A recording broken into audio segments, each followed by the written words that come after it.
High, আমি Mohammad Imran. Welcome to my YouTube channel. আজকে আমরা শিখবো মাইক্রোসফট এক্সেল এর অত্যন্ত গুরুত্বপূর্ণ একটি ফাংশন, সেটা হচ্ছে সাম ইফ এবং সাম ইফস। তো আমরা এই ফাংশনটি এখন ব্যবহার করে আপনাদেরকে সরাসরি দেখাবো, এবং আমি ভিডিওর শেষে বলবো যে সাম ইফ এবং সাম ইফস এর মধ্যে কি পার্থক্য। তো চলুন কথা না বাড়িয়ে শুরু করা যাক।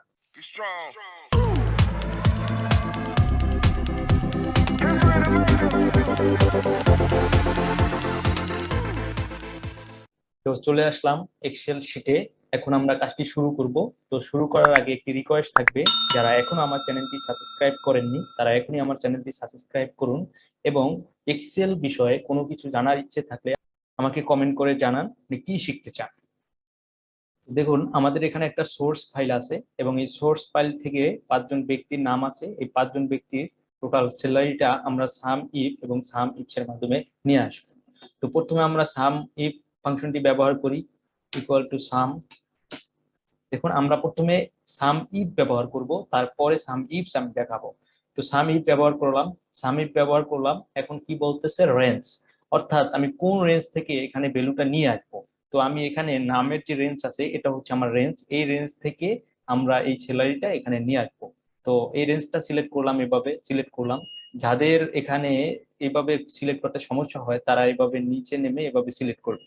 তো আশা করি বুঝতে পেরেছি। তো এভাবে সিলেক্ট করলাম, করার পরে কমা দিলাম। কমা দেওয়ার পরে দেখুন এখানে ক্রাইটেরিয়া চাচ্ছে, অর্থাৎ আমি রেঞ্জ সিলেক্ট করছি এবং আমার এই রেঞ্জের ক্রাইটেরিয়া কোনটা। আমাদের রেঞ্জের ক্রাইটেরিয়া হচ্ছে এটা। এটাকে আমরা সিলেক্ট করলাম, সিলেক্ট করে কমা দিলাম।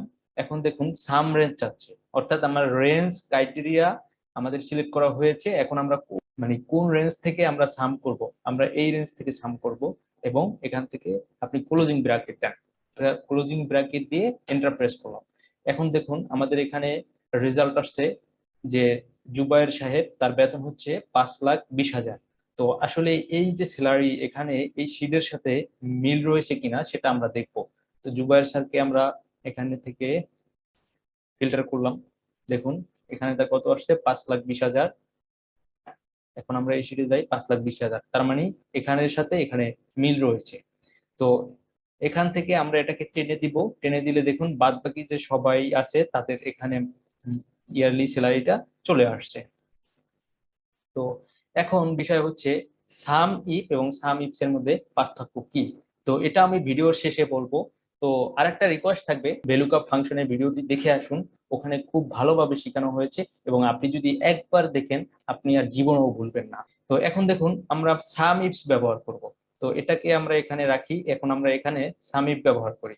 তো সাম ইফ ব্যবহার করার ক্ষেত্রে কিছু কারিশমা রয়েছে, দেখাচ্ছি। এই যে সাম ইফ, এখানে যখন সাম ইফটা ব্যবহার করেছি এখানে শুধু রেঞ্জ পেয়েছি, একটি ক্রাইটেরিয়া পেয়েছি, একটি সাম রেঞ্জ পেয়েছি। তো এটা এটা খেয়াল রাখুন, এবং আমরা সাম ইফ করার সময় আমরা কি পাবো সেটা দেখুন। সাম ইফ শিখলাম, এখন আমরা সাম ইফ শিখবো। চলুন সাম ইফ শিখি। সাম সাম ইফস। দেখুন সাম ইফসে প্রথমে চাচ্ছে সাম রেঞ্জ। তো আমরা এখানে যে ভ্যালুটা নিয়ে আসবো এটা কোন সাম রেঞ্জ থেকে নিয়ে আসবো? এই সাম রেঞ্জ থেকে নিয়ে আসবো। এবং কমা চাচ্ছে ক্রাইটেরিয়া রেঞ্জ। আমরা এখানে যে ভ্যালুটা নিয়ে আসবো, এখানে যে ভ্যালুটা নিয়ে আসবো, এই স্যালারির ভ্যালুটা কোন ক্রাইটেরিয়া রেঞ্জ থেকে নিয়ে আসবো? রেঞ্জ মানে হচ্ছে যে কোনো একটা রেঞ্জ এরিয়া, তো এই এরিয়া থেকে আমরা নিয়ে আসবো। তো এখন চাচ্ছে ক্রাইটেরিয়া 1, তার মানে হচ্ছে এখানে আমাদের সিঙ্গেল একটা ক্রাইটেরিয়া দিতে হবে। অর্থাৎ এখানে দেখুন ক্রাইটেরিয়া রেঞ্জ, তার মানে হচ্ছে কোন ক্রাইটেরিয়ার এরিয়া থেকে আমরা ডাটাটা এখানে নিয়ে আসবো। আর এটা হচ্ছে ক্রাইটেরিয়া, অর্থাৎ একটা সিঙ্গেল ক্রাইটেরিয়া আপনাকে সিলেক্ট করতে হবে। তো দেখুন এটা হচ্ছে আমাদের এই যে ভ্যালু শিটের, এটা হচ্ছে আমাদের ক্রাইটেরিয়া। তো এখানে আমরা দিলাম, ক্লোজিং ব্রেস দিয়ে ওকে দিলাম, তাহলে দেখুন এখানে এখানে ডাটা এখানে ডাটা সেম রয়েছে। তো এই যে সাম ইফ এবং সাম ইফ এর মধ্যে পার্থক্যটা, সাম ইফস মানে সাম ইফস হচ্ছে একাধিক ক্রাইটেরিয়া এখানে ব্যবহার করতে পারবেন। দেখুন এখানে চাচ্ছে ক্রাইটেরিয়া রেঞ্জ 1, ক্রাইটেরিয়া 1, আবার ক্রাইটেরিয়া, আবার রেঞ্জ 2। তো এখানে যখনই আপনি একাধিক রেঞ্জ ব্যবহার করবেন সেক্ষেত্রে শুধু আপনি এখানে কমা দিবেন, কমা দিলেন, কমা দিয়ে আপনি রেঞ্জ 2 ব্যবহার করলেন। তো দেখুন রেঞ্জ 2 আমরা সিলেক্ট করলাম। সাপোজ এখানে একটা ঘর বেশি আছে, আমি আপনাদেরকে দেখাই।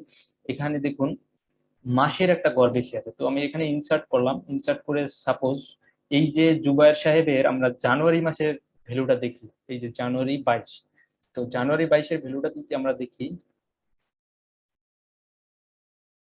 দেখুন জানুয়ারি মাসের ভ্যালুটা যদি জুবায়ের সাহেবের আমরা দেখি, তাহলে এখান থেকে আমরা জাস্ট এখানে একটা রেঞ্জ ব্যবহার বেশি করব।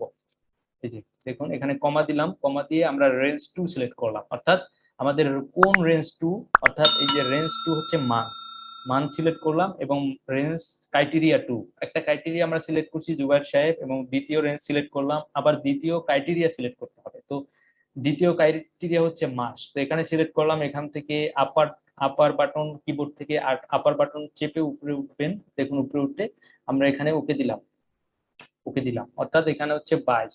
এখন দেখুন আপনি যখনই এখানে মাস বসাবেন তখন জুবায়ের সাহেবের স্যালারি আসতেছে 20,000। দেখুন এখন স্যালারি আসছে 20,000, অর্থাৎ আপনি একটা রেঞ্জ বেশি সিলেক্ট করার কারণে আপনার স্যালারিটা কমে গেছে। অর্থাৎ এখানে কিন্তু সারা বছরের ডাটা আছে, তো সারা বছরের ডাটার ভিতরে তার টোটাল স্যালারি হচ্ছে 5,20,000। যখনই আপনি জানুয়ারি এখানে সিলেক্ট করে দিবেন একটা রেঞ্জ দিয়ে, তখন আপনার এখানে স্যালারি আসবে 20,000, তার মানে এখানে জানুয়ারির টোটালটা চলে আসছে। তো এখন আপনি যদি এই ফর্মুলাটার মাধ্যমে, এই এই সামিফ ফর্মুলাটার মাধ্যমে আপনি আরো ক্রাইটেরিয়া ব্যবহার করতে পারবেন, এখানে অনেক অসংখ্য ক্রাইটেরিয়া ব্যবহার করতে পারবেন, কিন্তু যখনই আপনি সাম ইফে চলে আসবেন, এই যে সাম ইফে চলে আসবেন, তখন কিন্তু আপনি একটার বেশি ক্রাইটেরিয়া ব্যবহার করতে পারবেন না। তো আশা করি বুঝাতে পেরেছি। তো এই ভিডিও দেখে যদি আপনার কোনো প্রবলেম হয়ে থাকে, আপনি এখনই আমাদের কমেন্টস করুন, কমেন্টস করে আমাদেরকে জানান। আর অবশ্যই এই ভিডিওটা দেখে যদি আপনি উপকৃত হয়ে থাকেন, তাহলে মাস্ট বি একটি লাইক, একটি সাবস্ক্রাইব এবং একটি কমেন্ট করতে ভুলবেন না। তো আজকের ভিডিও এই পর্যন্তই। তো সবাই ভালো থাকেন, সুস্থ থাকেন, বাই।